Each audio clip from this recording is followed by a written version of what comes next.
بسم اللہ الرحمن الرحیم نحمدہ ونصلی علی رسولہ الکریم اما بعد۔ اس سے پہلے اسلام کے 3 بنیادی عقائد توحید، رسالت، آخرت کا تذکرہ ہوا۔ اب ان آیات میں انسان کی پیدائش کا تذکرہ ہے اور حضرت آدم علیہ السلام کی خلافت کا تذکرہ ہے، اور فرشتوں کے اشکال پر کہ جب ہم موجود ہیں، آپ کی تحمید و تقدیس میں لگی ہوئے ہیں، تو انسان کو اس اعزاز سے کیوں نوازا؟ اس فریضے کو ہم بھی بخوبی انجام دے سکتے تھے، تو اللہ تعالیٰ نے حضرت آدم علیہ السلام کی افضلیت اور برتری ثابت کی علم کے ذریعے۔ تمہیدی طور پر کچھ باتیں بھی عرض کرتا ہوں۔ جب اللہ تعالیٰ نے آسمان اور زمین کو تیار کیا، اور اس کے بعد سب سے پہلے زمینی فرشتے اللہ تعالیٰ نے پیدا فرمائے۔ آسمانوں کی فرشتے الگ ہے، زمینوں کے فرشتے الگ ہیں۔ ان زمینی فرشتوں نے ہزاروں سال زمین کو آباد کیا، ابھی موجود ہے۔ احادیث میں بکثرت ان کا تذکرہ آیا ہے۔ مسلم شریف کی روایت میں لا یقعد قوم یذکرون اللہ الا حفتهم الملائکہ، کہ جب ایک قوم اللہ کے ذکر میں کے لیے بیٹھتے ہیں، جمع ہوتے ہیں، تو فرشتے ان کو گھیر لیتے ہیں، یہ زمینی فرشتے ہیں۔ اسی طرح بخاری شریف کی روایت میں ہے کہ ان للہ ملائکۃ یطوفون فی الطرق یلتمسون اہل الذکر، کہ اللہ کے کچھ فرشتے ذاکرین کو تلاش کرتے پھرتے ہیں، تو یہ زمینی فرشتے ہیں۔ پھر ایک وقت آیا، اللہ تعالیٰ نے جنات کو پیدا فرمایا، لیکن جنات سرکش ہوئے، بغاوت کی اور فتنہ و فساد پھیلایا اور قتل و غارت کی کا ایک بازار گرم کیا، تو انہی زمینی فرشتوں نے ان کو جزیروں کی طرف دھکیل دیا۔ ان جنات نے بھی ہزاروں سال زمین کو آباد کیا، اب بھی موجود ہیں۔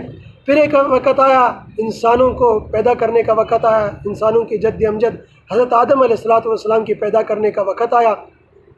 چونکہ اللہ تعالیٰ نے خلیفہ بنانا تھا انسان کو، حضرت آدم علیہ السلام کو، تو اس لیے ضروری ہوا کہ ان کی افضلیت، ان کی برتری جنات اور ملائکہ پر ثابت کیا جائے۔ تو پھر اللہ تعالیٰ نے فرشتوں کے سامنے یہ بات رکھی کہ میں ایک زمین میں اپنا ایک خلیفہ بنانے والا ہوں۔ تو اب ان آیات میں دیکھیں، اعوذ باللہ من الشیطان الرجیم، بسم اللہ الرحمن الرحیم۔ وَإِذْ قَالَ، اور جب کہا، اس وقت کو یاد کرو جب کہا، ربک، آپ کے پروردگار نے، اے نبی جی آپ کے پروردگار نے کہا، للملائکۃ، فرشتوں سے، انی جاعل، یقیناً میں بنانے والا ہوں، فی الارض، زمین میں، خلیفتاً، اپنا ایک نائب۔ مالک جب کسی کو اپنا قائم مقام بناتا ہے تو وہ نائب ہوتا ہے، اس کو ایک نائب کو مالک ایک دستور دیتا ہے، ایک قانون دیتا ہے کہ اس دستور پر، اس قانون پر خود بھی عمل کرے اور اپنے استطاعت کے بقدر دوسروں پر بھی اس قانون کو نافذ کرے اور دوسروں کو بھی اس دستور کے مطابق چلنے پر آمادہ کرے اپنی استطاعت کے بقدر، تو وہ خلیفہ اور نائب ہوتا ہے۔ اب فرشتوں کا رد عمل، فرشتے کہنے لگے، قالو، تو وہ کہنے لگے فرشتے، اتجعلوا، کیا آپ بنانے والے ہیں، فیہا، اس زمین میں، من، ایسی نئی مخلوق کو، یفسدو، جو فساد مچائے گی، فیہا، اس زمین میں، ویسفک الدماء، اور خون بہائے گی۔ چونکہ انہوں نے جنات کو دیکھا تھا کہ جنات نے خون خرابہ مچایا، فساد مچایا، تو انہوں نے قیاس کیا اس نئی مخلوق کو بھی، پرانی مخلوق یعنی جنات پر قیاس کیا کہ یہ بھی ویسا ہی کرے گی۔ وَنَحْنُ نُسَبِّحُ بِحَمْدِكَ، حالانکہ ہم آپ کی خوبیوں کے ساتھ آپ کی پاکی بیان کرتے ہیں، وَنُقَدِّسُ لَكَ، اور آپ کی عظمت کا اقرار کرتے ہیں، آپ کی تقدیس میں لگے ہوئے ہیں۔ قال، یعنی اپنا عمل بتلایا کہ ہم مستقل عمل میں لگے ہوئے۔ قال، تو اللہ تعالیٰ نے فرمایا، انی عالم، میں جانتا ہوں، ما لا تعلمون، جو تم نہیں جانتے، یعنی میری مصلحتوں سے تم واقف نہیں ہو، میں خوب جانتا ہوں کہ اس خلافت کے لیے کون زیادہ موزوں ہے۔ وعلم، پھر اب فضیلت ثابت کرنے کے لیے اللہ تعالیٰ نے وعلم، سکھلایا، آدم کو، الاسماء، تمام نام، کلہا، تمام کے تمام نام، چیزوں کے نام سکھلائے۔ ثم عرضهم، پھر ان مسمیات کو، ان چیزوں کو، علی الملائکۃ، فرشتوں کے سامنے رکھا، فرشتوں کے سامنے اللہ تعالیٰ نے پیش کیا۔ فقال، اور کہا، انبئونی، مجھے بتلاؤ، باسماء ہؤلاء، ان چیزوں کے نام مجھے بتلاؤ، ان کنتم صادقین، اگر تم اپنے اس کہنے میں سچے ہو کہ ہم اس خلافت کے لیے موزوں ہیں، تو ان کے نام بتلاؤ۔ قالوا، تو فرشتے کہنے لگے، سبحانک، آپ کی ذات پاک ہے، ہم غلط تھے، لا علم لنا، ہمارے پاس کوئی علم نہیں ہے، ہم نہیں جانتے، الا ما علمتنا، مگر وہ جو کچھ آپ سکھائیں، جو کچھ آپ نے سکھایا اس کے سوا ہمارے پاس کچھ نہیں ہے، ہم ان چیزوں کے نام نہیں جانتے، ہمیں نہیں معلوم۔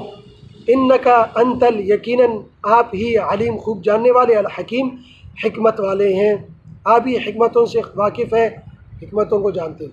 قال تو اللہ تعالیٰ نے فرمایا یا آدم اے آدم انبئہم، اب آپ انہیں بتلائیے فرشتوں کو، باسمائہم ان چیزوں کے نام، ان کے مسمیات، ان چیزوں کو سامنے رکھا اور بتلایا چیزوں کے نام اور ان کے کام، ان کے فوائد، ان کے خواص بھی بتلائیے۔ تو آدم علیہ السلام کے اندر وہ صلاحیت تھی۔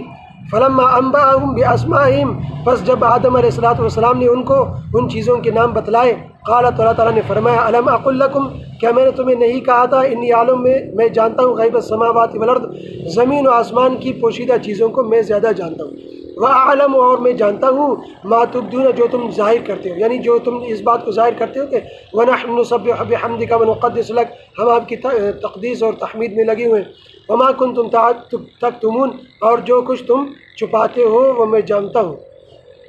تو بہرحال حضرت آدم علیہ السلام کی علمی برتری اللہ تعالیٰ نے ثابت کی، تو اس سے ثابت ہوتا ہے علم عمل سے افضل ہے۔ اس لیے حدیث میں آتا ہے نا کہ علم کا ایک باب سیکھنا 1000 رکعت نوافل سے افضل ہے، اسی طرح عالم کا سونا عابد کی عبادت سے افضل ہے۔ تو علم عمل سے افضل ہے، اسی طرح عالم عابد سے کئی درجہ بڑھ کر افضل ہے۔ اس لیے لوگوں کو چاہیے کہ کسی عالم کی نوافل کی طرف، کسی عالم کے یہ نہیں دیکھے کہ یہ اشراق پڑھتا ہے، یہ چاشت پڑھتا ہے نہیں پڑھتا، یہ وان پڑھتا ہے نہیں پڑھتا، یہ تہجد پڑھتا ہے نہیں پڑھتا، کتنے نوافل پڑھتا ہے۔ بھائی اس کے پاس علم ہے تو وہ آپ سے افضل ہے علم کی بنیاد پر۔